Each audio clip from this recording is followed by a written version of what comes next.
just for a visual on the two gates we're dealing with, I have one swinging gate down there controlled by a Chamberlain opener, and then I have this slider gate controlled by a Chamberlain opener.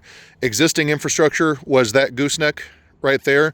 It had a cellular enabled keypad in it, such that when that keypad was sending a constant open signal, that was the programming that would tell this opener to remain open during a set period of time. So, Neil, you want to walk through what we did in here? Yeah, so using our Cat 6 line coming in, we are going into the open and close with two different lines. So I'm using my orange and blue solid lines for my Cat 6 line. And then the white, orange, and white, blue are going into my common down here. So those are normally open contact closures. As you can see, because this gate's under schedule right now, the open light is on and it is always sending that command. That's what's holding us open. When the schedule is not on, up here at the top, on the main board, this timer to close, you can set anywhere from 0 to 180 seconds. And basically, as long as it's not under schedule, whatever you set that dial to, it will close the gate automatically after it is opened, as long as it's not under schedule.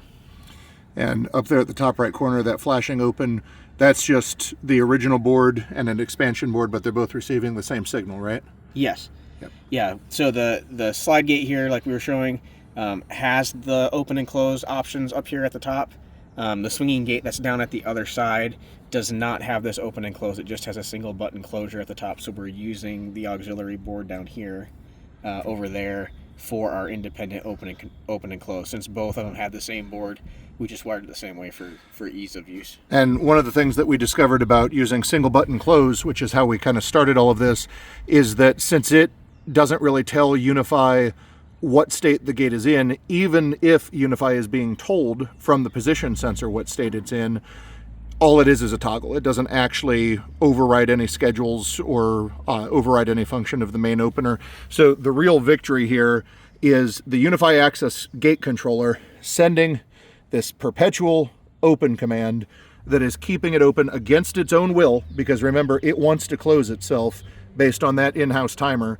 And as soon as it stops receiving that command, that timer is going to take over and close the gate behind it. Did I forget anything? Just the only thing that we maybe didn't talk about down here on the secondary board, on both openers, I'm using this external relay just to give us our position sensor. So I've got the switches set so that switch number 1 is down, switch number 2 is up, and switch number 3 is down. And then I'm using the normally opened and then the common, same thing, following the same kind of nomenclature. Solid is our normally open contact closure, and our white, whatever color of that pair is our common. But what this is doing is basically sending me voltage down these lines anytime that the gate is not closed. So in the app, when you're looking at whether or not your gate's open or closed, that's how it's getting that information. We're not using any of the eyes or any of the other stuff on the board. We're just using that relay to tell us whether or not the gate's open or closed. Yep, so green and green-white correspond back to that controller, the position sensor in the UniFi Access controller, and it does toggle properly in the UniFi Access app, so it does know the position based on that. Just for a quick glance, this particular one is there's all of the Chamberlain model information on it. We'll make a second video for the other one.